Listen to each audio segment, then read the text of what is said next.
Hello everyone, Gaara here and welcome to a brand new artifact video. In today's video I want to give you the top 10 things that I love about artifact and what I think they're doing better in this game than other card games that I've played in the past.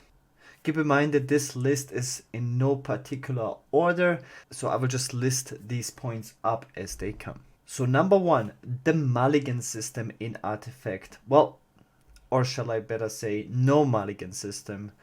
In Artifact, when I started playing, I really disliked the way how our game starts, that you're basically dealing with... So the way how a game in Artifact starts is that both players draw 5 cards at the beginning of the game, and both play basically the first turn or every turn at the same time. And after each round, both players draw 2 cards in the drawing phase, which is very, very different compared to other card games that I've played. And I'm very used to the Mulligan system from Magic or Hearthstone. What the Mulligan system does is it really helps you get consistently cards that you can play early in the game. When I first started playing Artifact, I really disliked that. So they can really get screwed by just drawing like 2 slow cards or cards that you can't use early. I thought this might be a big issue, but after playtesting, I ended up really liking it how it is. And what this non-Mulligan system actually does is it prevents people from going too greedy if you are getting into the game or once you start learning how to play the game. So the way how Artifact is designed is that as soon as you go up in mana cost, the cards are becoming exponentially more powerful. Cards for 8, 9 and 10 mana, they're this so powerful that they will just finish the game. Games don't go to fatigue in Artifact, or I've not played a single game that went to fatigue so far, just because how powerful these cards are at the later stages of the game. And if you don't have a Mulligan in a card game, then it really forces you to not play too many of those super expensive cards, just because you can't play them early in the game, and you get super punished if you can't interact with the individual board states from the get-go. So it kind of naturally balances the game and prevents people from playing too slow cards in your deck, because you get so punished by drawing them early. But at the same time, you also have a draw consistency, just because you end up drawing 2 cards per turn instead of 1. And this is without additional card draw cards. There's like a lot of different kind of ways to draw cards in Artifact, and one of those ways is there's like an item in the shop which costs 5 gold, and you can purchase that item and all it does is draw a card. So this is quite interesting, and yeah, this is something that I definitely like, and it's very different than other card games. Number 2, in my opinion, Artifact is extremely interesting to watch. So I know that a lot of you guys have watched the preview tournament and maybe watched some games on YouTube or on PAX when they showed the first gameplay footage. And I was actually one of you guys. I watched PAX and I had no access to the game. I kind of got recently access to the game, and to be honest, I didn't enjoy watching Artifact when I couldn't play the game myself, just because, like most of you guys, it is just too confusing. If you never play a single game of Artifact, you just can't relate to it. No matter how well it is explained, you have to physically play 1 or 2 games yourself just to be able to relate to the game, because there's nothing that is even close to similar to Artifact. You have 3 different board games. The game starts at 3 mana, not at 1 mana. There's already things happening on every single board before turn 1 even happens. And if you have not played a single game, then you're like, what the frick is going on? But as soon as you get into the game, and you know what is happening and what is going on, you will absolutely love. Or for me, it was the case that as I started playing the game, that I absolutely enjoyed watching other people play from the beginning of the game till the last turn of the game. There's like no fatigue, drawn out games. And no very little downtime, and this is, I think, very enjoyable for me. And also I think from an esports perspective and a caster perspective, this is awesome because there's always something you can talk about while commentating these games, while people are thinking or whatever, just because there's so many things happening all the time. Number 3, color balance. Another thing that is super awesome in my opinion is, and where you learn to appreciate the great minds behind the game designers, is like Richard Garfield, as most of you guys know, is the lead developer behind Artifact. He is the creator of Magic the Gathering and basically the creator of the card game TCG genre, and where you can see like his genius mind coming into play. I think Artifact is extremely balanced. All the colors feel extremely different and powerful in a different way. And like I got recently asked the question, like by in an interview, what do I think are the like 2 strongest heroes in the game, and like separate of colors. Like it is almost impossible for me. Actually, it is impossible to put the best hero from one color over the best hero of another color. And I think this is a very good sign for game balance. If you can't do that, like like when you get super into the game and you just can't do that, just because the game feels so balanced. Obviously there's more powerful cards and more powerful heroes, but overall I would say the colors between each other are fairly well balanced, and I think this is super awesome. And usually how card games are designed is that there are always like some super strong cards where you end up building like one of the most powerful decks, if not the most powerful deck in the respective game, and then the meta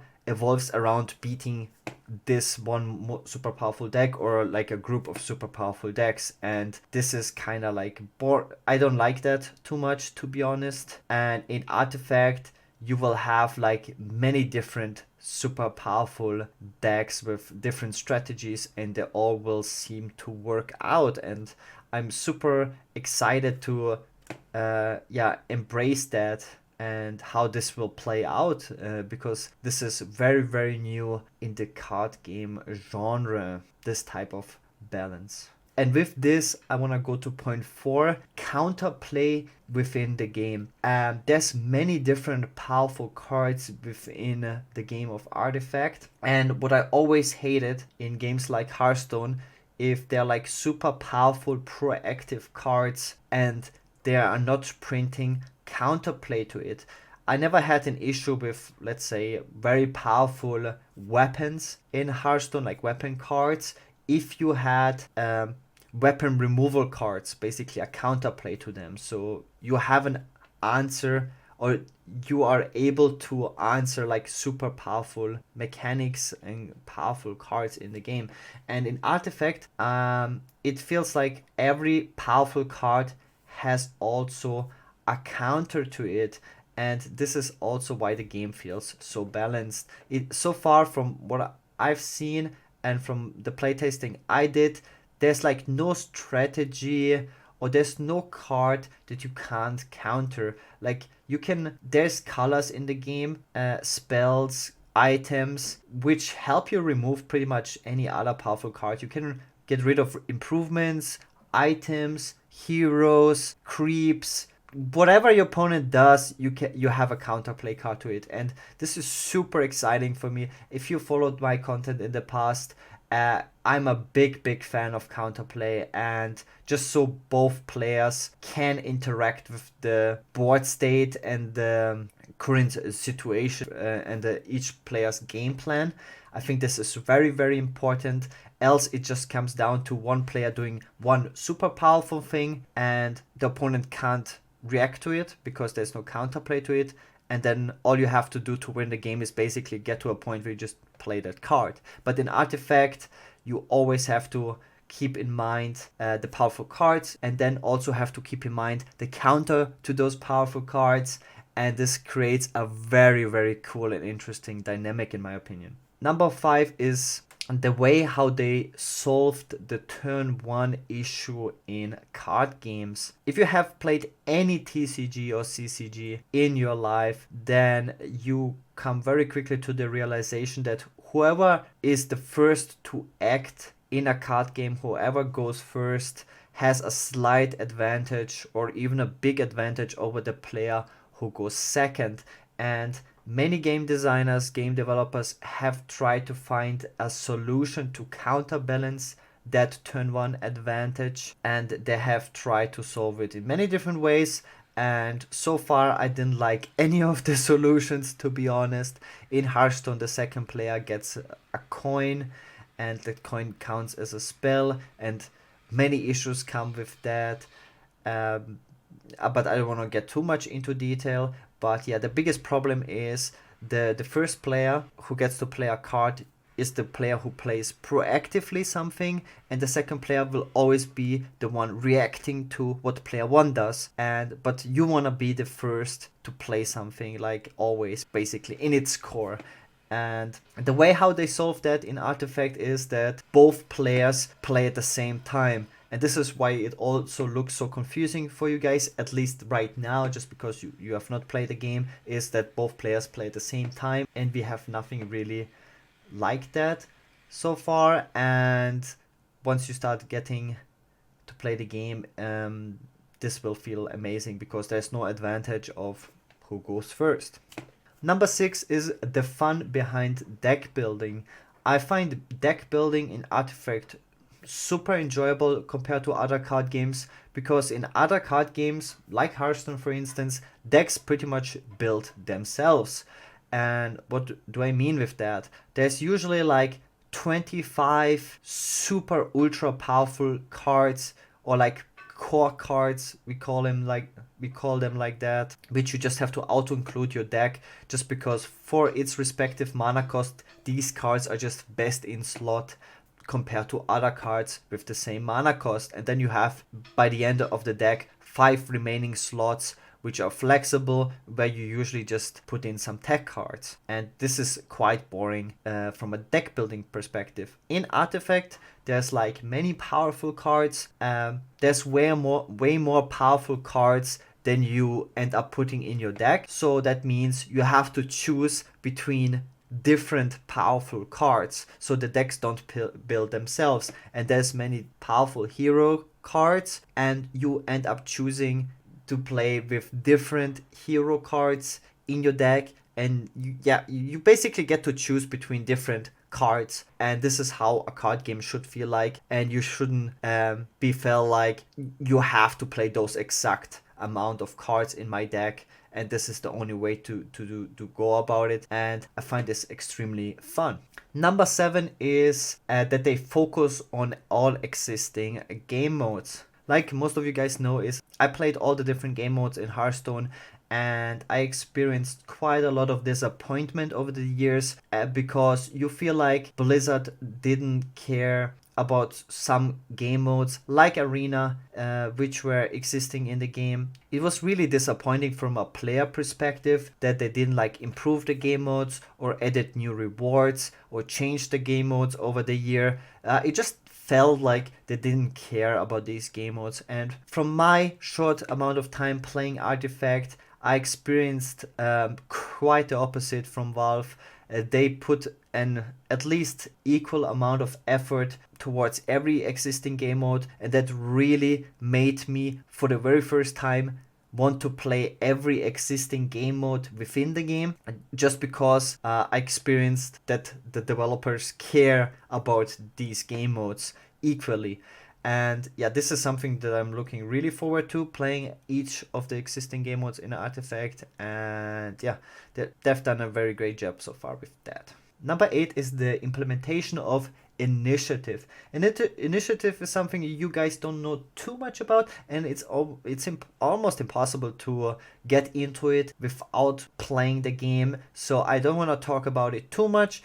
But I want to touch on it briefly. Why I think this is very, very cool compared to other card games is usually it is decided by randomness which player gets to do an action. And in Artifact, like whoever goes first, for instance, is usually like a coin flip, decided by a coin flip or by chance. And in Artifact, you basically start to playing for initiative. What does that mean? So the first player who passes his turn automatically gets initiative on the next board. So if I'm the last player to play a card or do an action, my opponent will have an initiative and will be the first to act on the next board. And this is very cool that this is not decided by like chance or anything, that this is part of the game. Fighting for initiative is gonna become very important on a higher level of gameplay. And I think this is something that is very cool. And I have also the experience for the first time in a card game. Number 9 is the clever usage of RNG. RNG was never a big issue in card games if it was used in a clever way. It always became an issue if it was game deciding. In Hearthstone, for instance, there were like cards that had such powerful RNG effects that they were this game deciding, and there was nothing the opponent could do about it.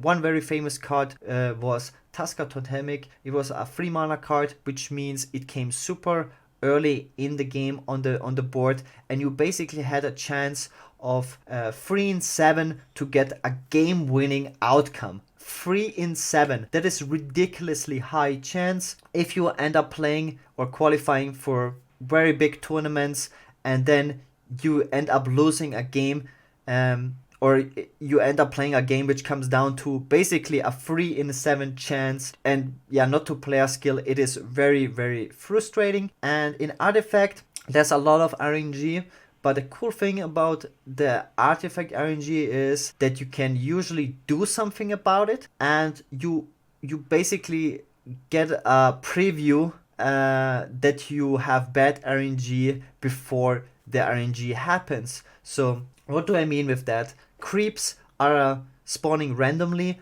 on each lane, and heroes have certain RNG effects like the Bounty Hunter, where you have a 50% chance to get +4 attack.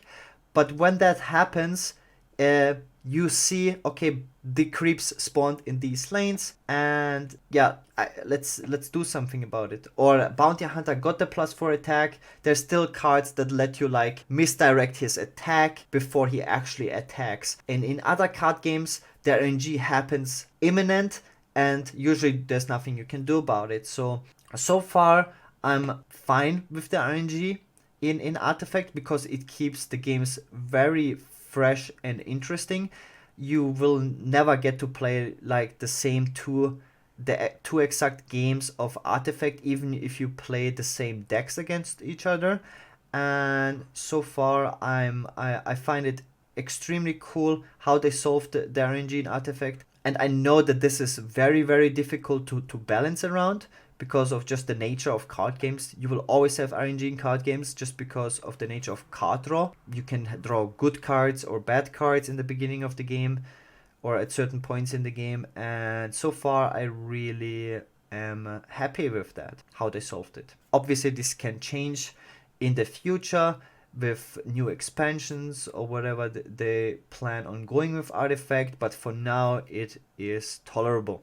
And number 10, the final point for this video, and probably my favorite point so far, is the developers listen to feedback. And a professional player for over a decade, and I've been playing card games for over 2 decades, and this is something that I experienced for the very, very first time of my many years of playing video games, is that I really feel like the game developers, which is Valve in this case, is listening to the player base feedback. So in the short pyramid amount of time that I've been in the closed beta, I played quite a bit of Artifact, and there were 2 big things that stood out for me in terms of like brokenness, and which was like the multiple Luna in the draft mode and the multiple draw ranges.